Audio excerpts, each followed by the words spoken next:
Welcome, everyone, and thank you so much for joining us today for our webinar, Future Proof Your Library, How to Identify and Solve Training Challenges.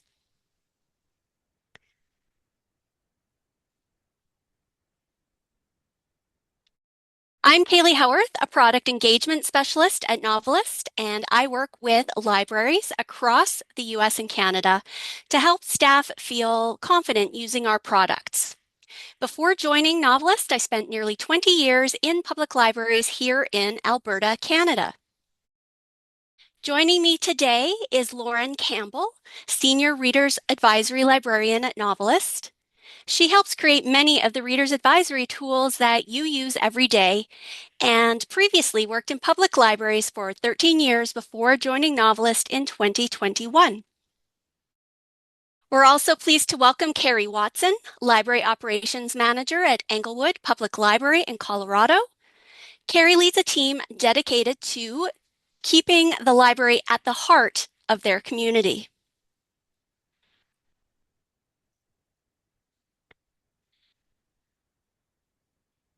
Let's kick things off with a quick overview of where we're headed today. We'll start by talking about what professional development actually looks like in a modern library and why it's more important than ever. Then we'll look at some signs that your staff might need help with reader's advisory or promotions, plus a few simple steps that you can take right away. Carrie's going to share how training at her library made a big difference in staff confidence and skills. And finally, we'll show you some learning tools that can support your team and, of course, answer your questions. If you have questions during the session, feel free to put them in the Q&A, and if we don't get to them right away, we'll try to answer them all at the end. Quick reminder that this is being recorded, and we will share the recording as well as the slides and handouts in a few days, so be sure to watch your inbox. Let's start with what is professional development? Indeed.com defines professional development as improving yourself through learning and training to advance your career. When we talk about professional development at NoveList, we're specifically referring to professional development centered on the core skills library staff need when working with readers of all ages, promoting the library, and delivering outstanding service. We aren't talking about product training or process training, meaning we aren't talking about the ins and outs of navigating or utilizing online resources or learning how to do certain processes at the library, like running holds reports or closing out the cash register. We're talking about things like learning how to reach all of your community or build partnerships or provide readers advisory to different ages or community segments. Today, we may use words like training, professional development, or ongoing education interchangeably, but know that we are talking about learning the professional skills and knowledge you need to serve patrons. And we know it's challenging to provide that kind of training. Scheduling conflicts make group training tricky. Library staff schedules vary widely, and often libraries are spread out over a large geographic area. This can make getting everyone together for in-person training hard, especially if you need to keep the library open. Budgets are tight. It can be very expensive to send staff to conferences, and per-seat training costs add up quickly. Staff turnover presents another challenge for training. Many libraries went through a period of high staff turnover in the past few years and now need to onboard and train new hires. But of course, not all staff are new. Many have years of experience. And when you're looking for training options, those varying experience levels make it hard to find training that's applicable to everyone. In finding quality library-focused courses can also be a challenge. You need to vet the course and the trainer. You need to get multiple approvals. You might need to get multiple approvals for each individual course or webinar you want to attend or offer to staff. It can be time-consuming. It's a lot. Carrie, what kind of challenges were you seeing at your library?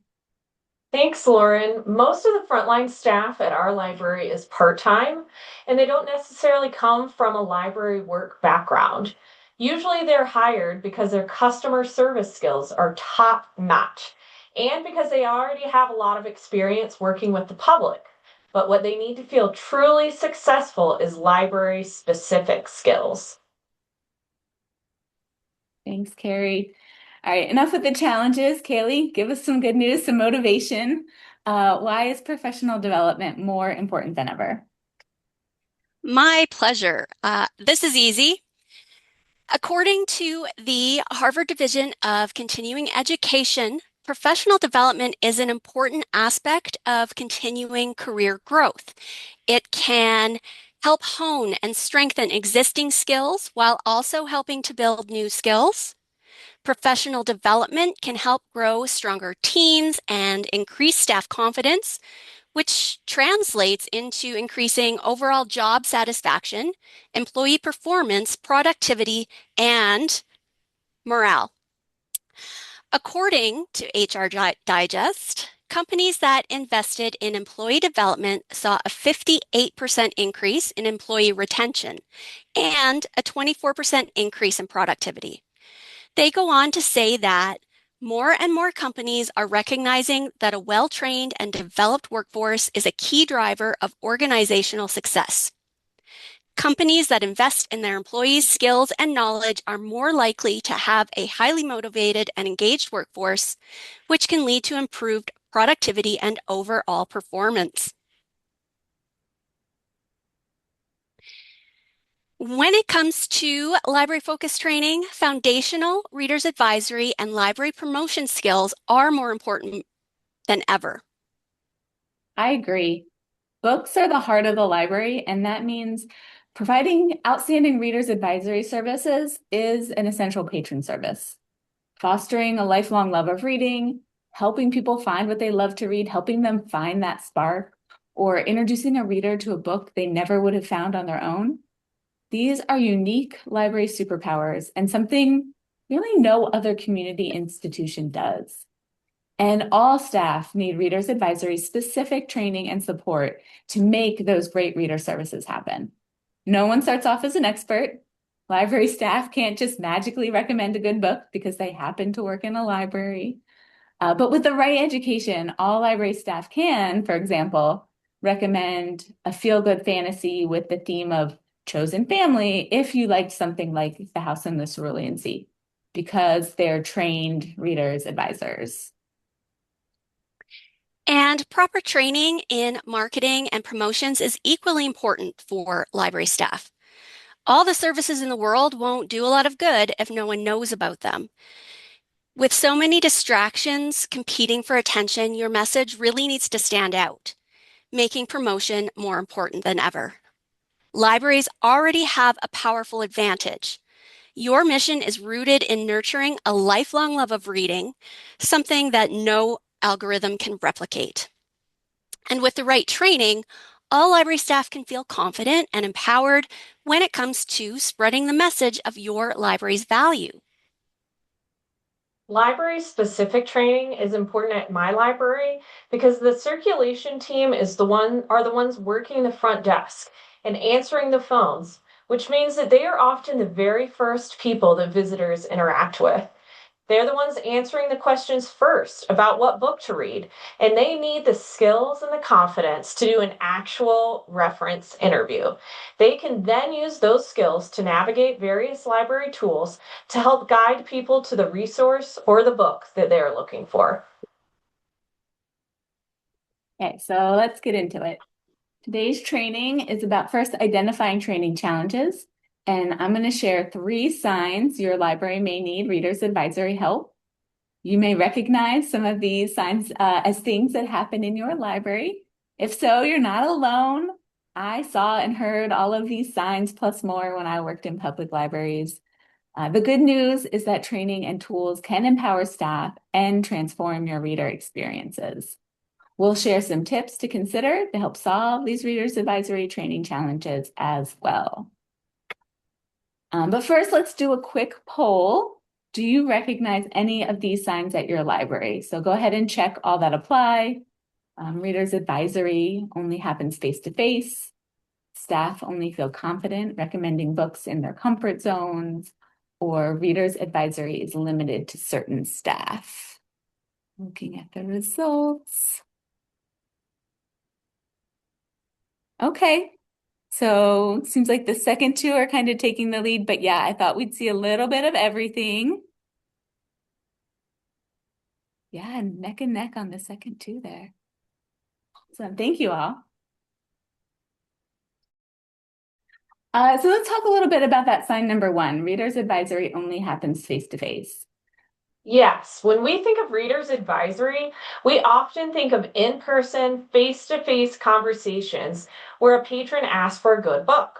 The librarian offers a few tailored suggestions, and the reader goes home happy with a book to read.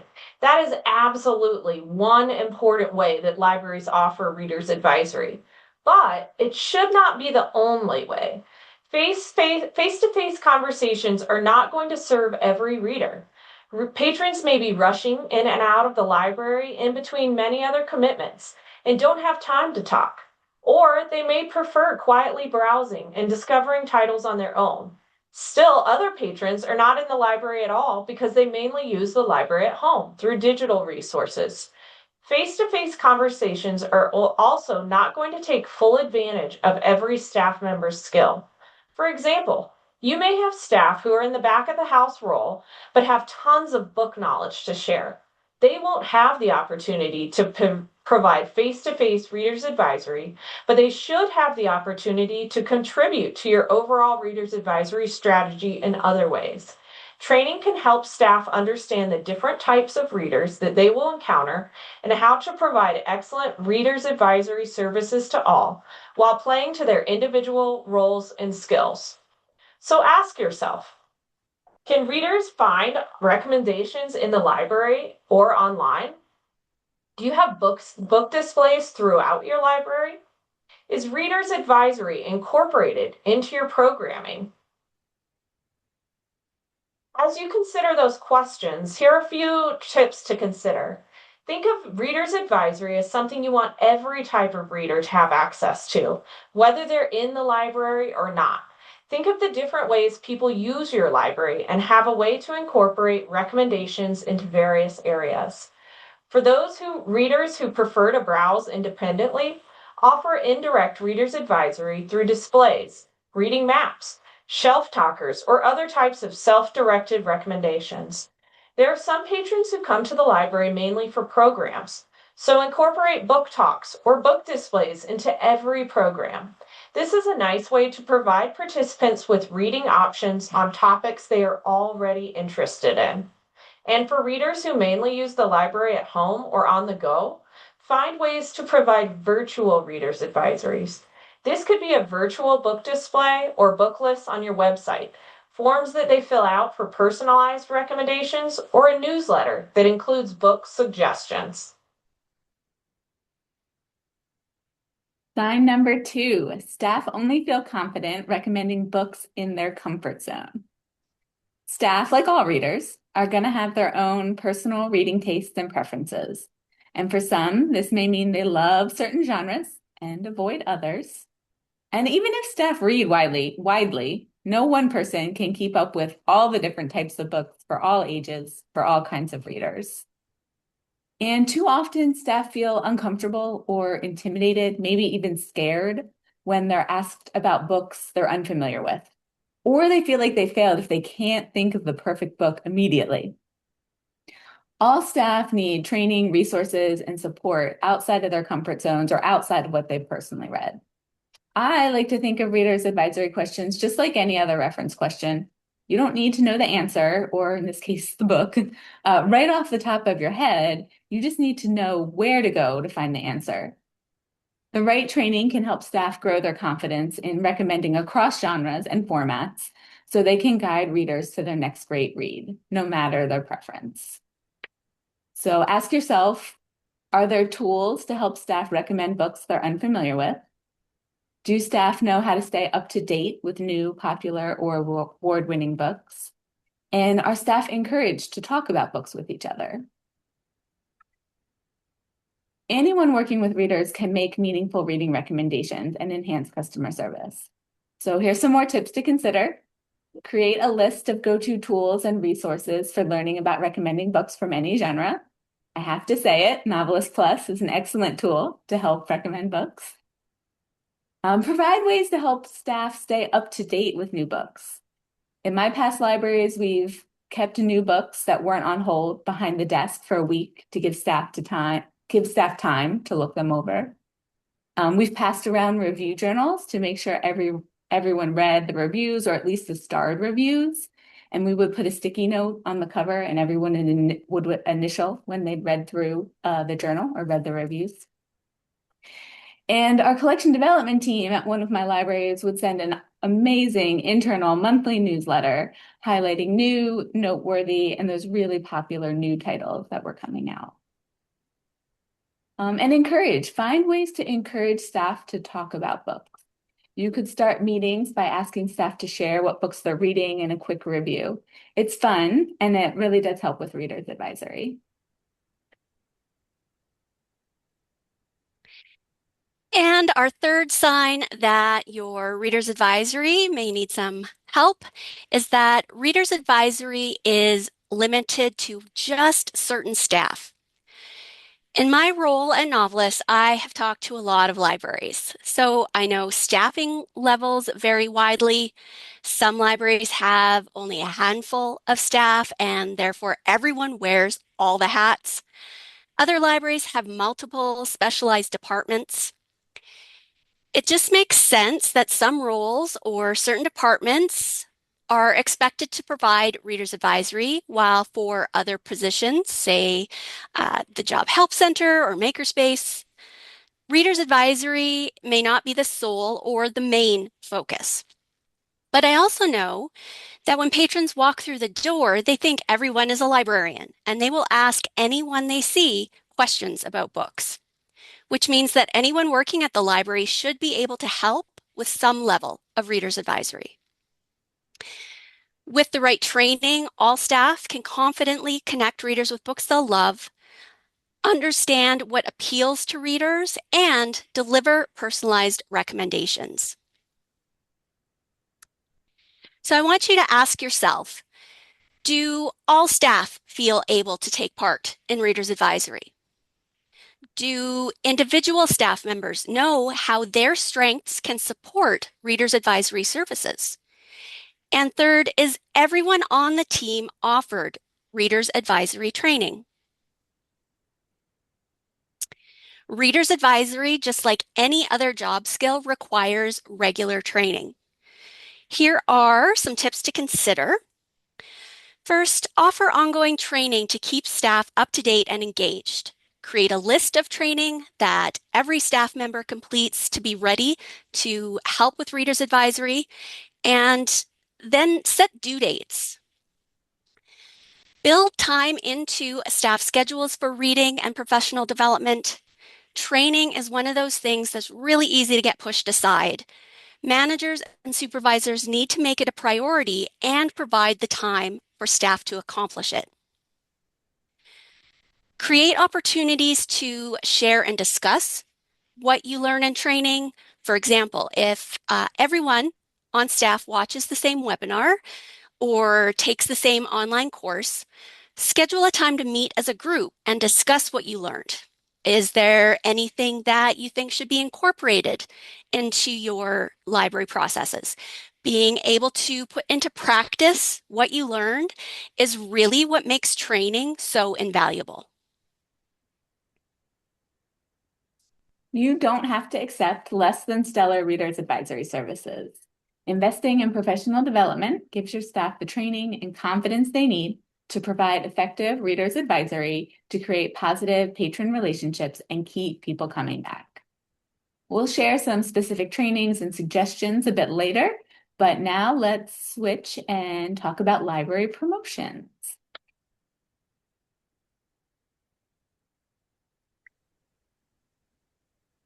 My job at NoveList includes helping libraries get the most out of their NoveList products. And I've spent a lot of time helping libraries implement Library Aware.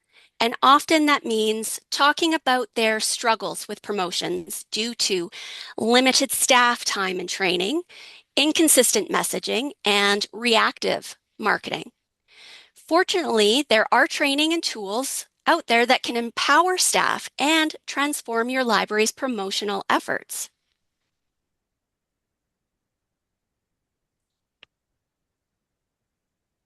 Let's take another quick poll. Do you recognize any of these signs at your library? And just select all that apply. Low use of library services and collections. Staff are unsure how to promote services. Marketing and promotion is reactive, not strategic. Excellent. Seeing the answers come in fast and furious. That's fantastic. All right. And very similar to our first poll, it is pretty much neck and neck between all three of those things. So yeah, I know these are all things that happen pretty often in my experience in libraries I've been at, so totally understand.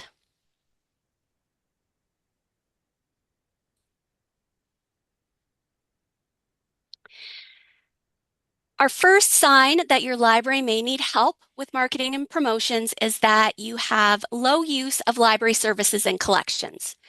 This can also be considered the I didn't know my library had that problem.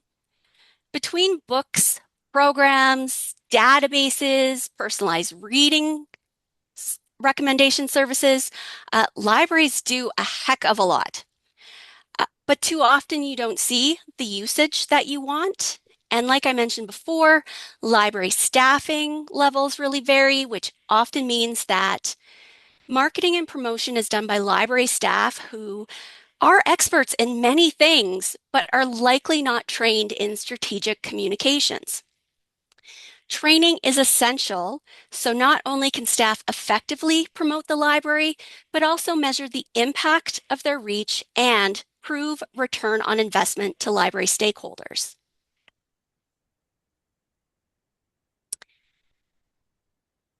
So I want you to ask yourself these three questions. Are circulation numbers stagnant or declining despite new acquisitions? Do you frequently hear, I didn't know the library offered that?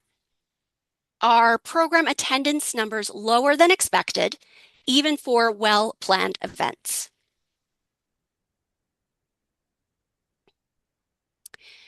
Training on how to effectively market, promote, merchandise your collection, or how to reach different audiences, for example, Gen Z or millennials. This can all help staff develop effective and strategic promotions that boost usage of library services and collections. So here are some tips to consider.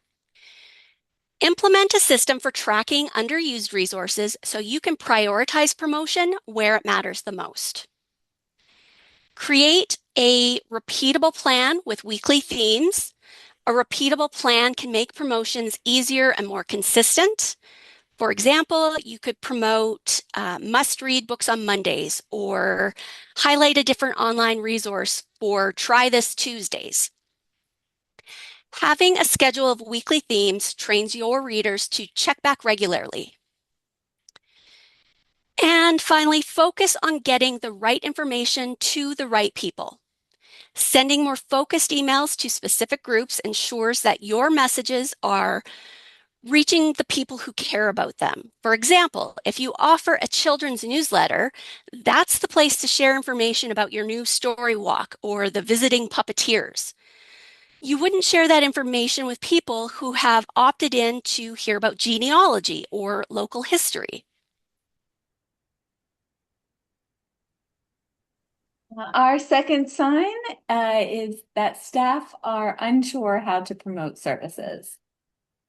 Here at NoveList, we think library promotion is everyone's job. So whether you're talking face-to-face with a customer, creating a book display or a flyer, going on an outreach visit, all of that is library promotion. But often staff don't think of themselves as marketers, but they can be the best ambassadors.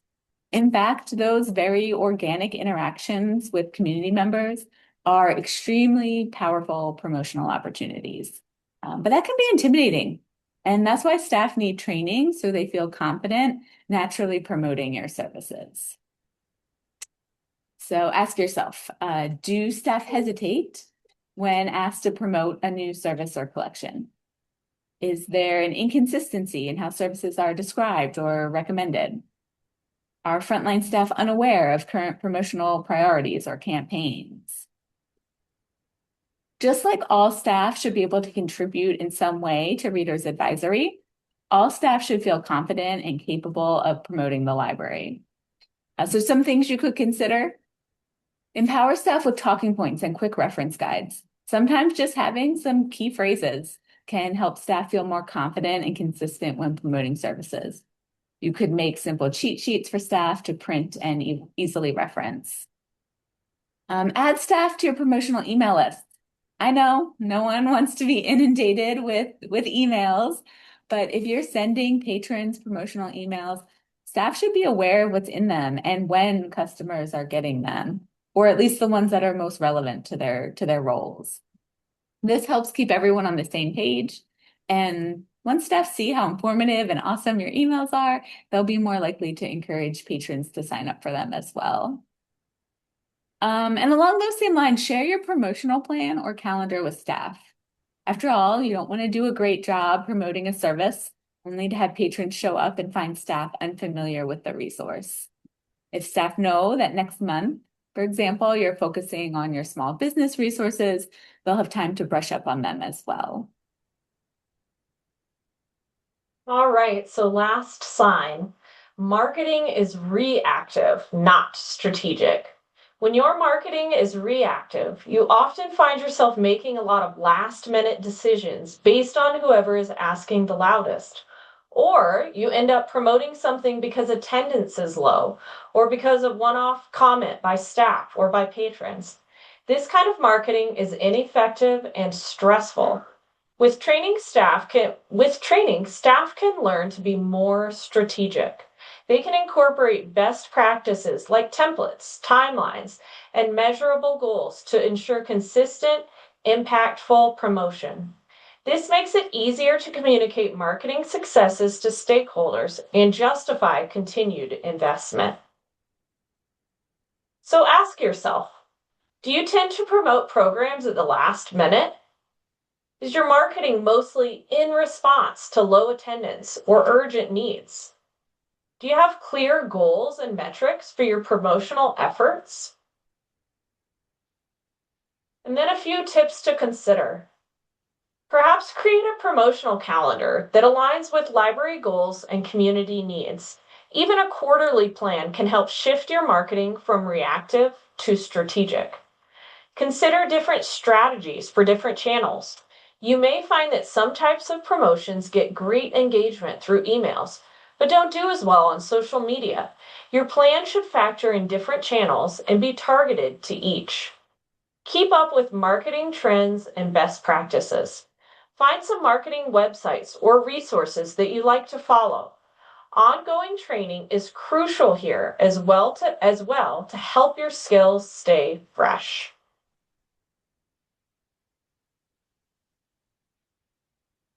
Oh, Kaylee, I can't hear you. Sorry.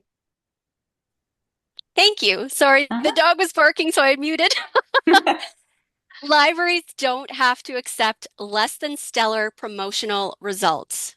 Investing in professional development gives your staff the training and really the confidence that they need to create actionable, strategic marketing plans and just share all the remarkable things that your library offers.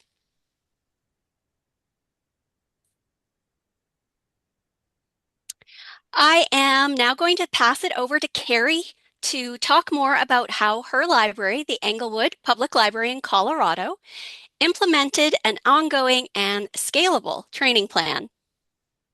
Thank you, Kaylee. Let me tell you a little bit about what has worked well for us here in Inglewood.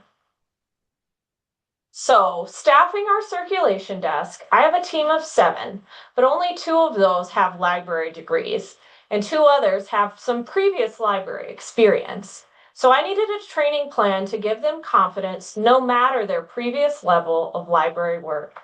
This team answers the phones, helps give directions, helps find book on the shelves or in the catalogs, and they're in charge of putting up the displays, both physical and virtual. So, as their supervisor, I came up with a reader's advisory training plan that included an assignment to view a specific Learn with Novelist class each month. Staff were able to do it on their own time, but then they were asked to participate in a team discussion board where they had to list one thing they learned, one thing that was helpful, one thing that didn't seem as relevant to our context, one thing that we were already doing well, etc. My goal after that, as the supervisor, was to actually put into action one of their ideas each month. My goal was to get staff feeling confident and empowered to do readers advisory in real life. So some of these real life ideas in action included quick links to readers' resources on all the frontline computers. We also created a dozen or so starter lists in our catalog for various genres, at least 20 go-to books in our catalog that staff could recommend across various genres. We also implemented a point with your feet best practice that encourages staff to get up and walk around to show folks where books live in our library. So now, acting as the library manager, I train the supervisors to incorporate all of these ideas into training their staff. These are the various ways that they incorporate reader's advisory instruction into their training. First, four core classes in Learn with Novelist are assigned as part of onboarding new staff. These classes include Everyone Can Recommend Books, Be Genre Confident, Understanding Your Reader, and an actively anti-racist service to readers. Then they can choose other classes to complete during their off-desk time. Staff are also assigned Your Next Read requests from the public, which is our virtual readers advisory service, and are given links to review sites and genre-specific blogs in order to assist them in giving recommendations. These assignments give the more passive skills a chance to shine. One of our supervisors even uniquely assigns tasks of doing readers advisory on each other, kind of like Secret Santa, but Secret Librarian, a way for staff to practice their readers advisory skills on each other. All of this to say, through library-specific readers advisory training, I can assure you that my staff is talking about how much more confident that they are feeling answering visitors' questions if they ask, "Do you have a book recommendation for me?" We've given them the tools beyond being an expert in their favorite or preferred genre, which means we are all sharing the readers advisory load. The genre crash courses are always a favorite with our staff and include a lot of resources that we have used to create quick helps for staff on the desk and behind the scenes. Thanks so much, Gary, for sharing more about that. Even if your library is not facing any of these challenges, ongoing professional development is always a good idea.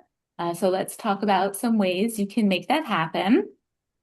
Here are just a few ways managers and supervisors can support training.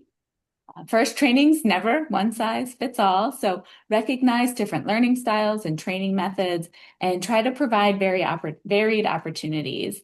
For example, training can include things like cross-training or mentorships, as well as in-person workshops or conferences or online asynchronous courses.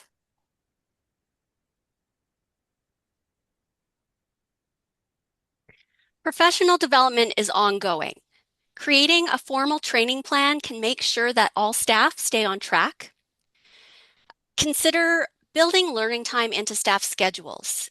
Add course completion goals to yearly objectives, or include professional development in your next strategic plan. Provide encouragement and incentives. Motivating library staff for professional development is all about creating a supportive and engaging environment.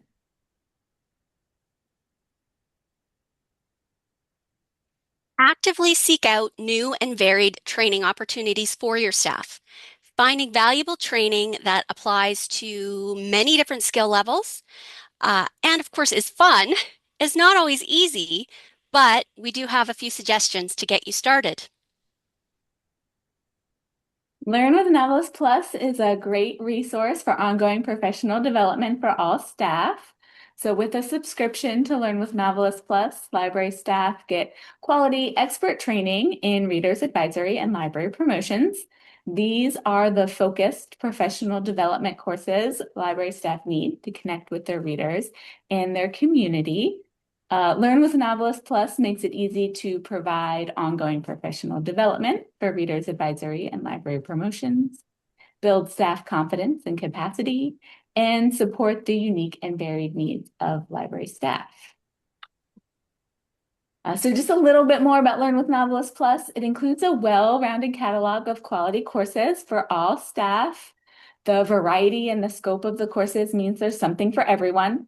There's courses that are designed specifically for new staff who are just learning about readers advisory and library promotion, as well as courses for more experienced staff who are looking for a deeper dive. And I do quickly want to point out that the courses in Learn with Novelist Plus are not product training. It's not the Novelist database training, but they're courses like we've been talking about for those ongoing education and skill building. The courses are designed for library schedule. So they are self-paced, asynchronous, so staff can take them on their schedules at times that are convenient for them. The courses are chunked up into different lessons with different sections. So you can do, 10, 20, 30 minutes here or there as you have time, maybe in between the desk shifts and the programs and everything else you have to do. And the courses are really interactive. So they have various activities or quizzes or opportunities to share ideas. Our novelist instructors work really hard to keep the courses engaging for all types of learners. And our instructors themselves are trusted library experts with extensive professional experience. They have all worked as librarians or marketers or branch managers, things like that. They know and understand the varied challenges that library staff face. And with Learn with Novelist Plus, you get ongoing access to new courses. We continually add new courses and content to the subscription. So whether staff are looking to cross-train or upskill, or again, just for those ongoing learning needs, they'll find courses to fit their needs. If you'd like more information on Learn with Novelist Plus on our website, Lee's going to drop the link in the chat so you can go and see all the courses that are currently included, and you can request more information or a free trial from there as well. Thanks, Lauren. For more training tools and resources, check with your state or provincial library. Many state agencies offer training for staff in their state or province, or have professional development newsletters that regularly go out. For example, the Library of Virginia has a library development newsletter where they promote all kinds of professional development for Virginia library staff. The Marigold Library System here in Alberta has a professional development resource newsletter that does an excellent job of rounding up training opportunities. Some are free, some are not, but they do a lot of research into training for you. And I'm sure there are many, many other great examples. So look and see what your state or province offers. Readers advisory focused websites and blogs offer a wealth of information. Just a few examples. Book Riot, they've been around since 2011. They're the largest independent editorial book site in North America. They're all about celebrating reading. Their tagline is always books, never boring. And you'll find that their content is inclusive and progressive. Literary Hub or Lit Hub is, as you can tell from the title, a hub for all things books. There are articles and literary news stories, loads of podcasts, and extensive reading lists. And of course, book reviews in just about every category that you can think of. We Need Diverse Books is a nonprofit that advocates for changes in the publishing industry and promotes literature that reflects and honors the lives of all young people. They're a fantastic resource for children and teen literature and have their own extensive list of sites for discovering diverse titles. And of course, This list would not be complete without Super Library Marketing, run by NoveList's own Angela Hirsch. She regularly shares practical tips and ideas for library promotion. And webinars. Webinars can be a convenient and flexible way to keep up with professional development. NoveList offers free webinars like this one, as well as others throughout the year. Be sure to sign up for our newsletter as well. Lee is going to pop that link in the chat for you because we always announce upcoming webinars there. The American Library Association and its various divisions offer some free on-demand webinars, as do some publishers and library journals. Library Reads is another great resource for Reader's Advisory. Library Reads is the monthly nationwide library staff picks list for adult fiction and nonfiction. They have a newsletter you can sign up for, as well as a downloadable flyer each month. Additionally, if you need help paying for courses, Library Reads offers a sponsorship program to help defray costs and encourage public libraries in the U.S. to offer Reader's Advisory focused continuing education opportunities. And you can find more information on their website, which I believe Lee is going to put in the chat for you. All right. Thank you all so much for coming to our webinar, and thank you to my fellow co-presenters today, Kaylee, Carrie. Please take a minute to fill out the survey before you go. I hope you learned a lot, and I hope you're motivated and excited to make ongoing professional development part of your library's culture. Thank you. Thanks, everybody. Have a great day. Thank you.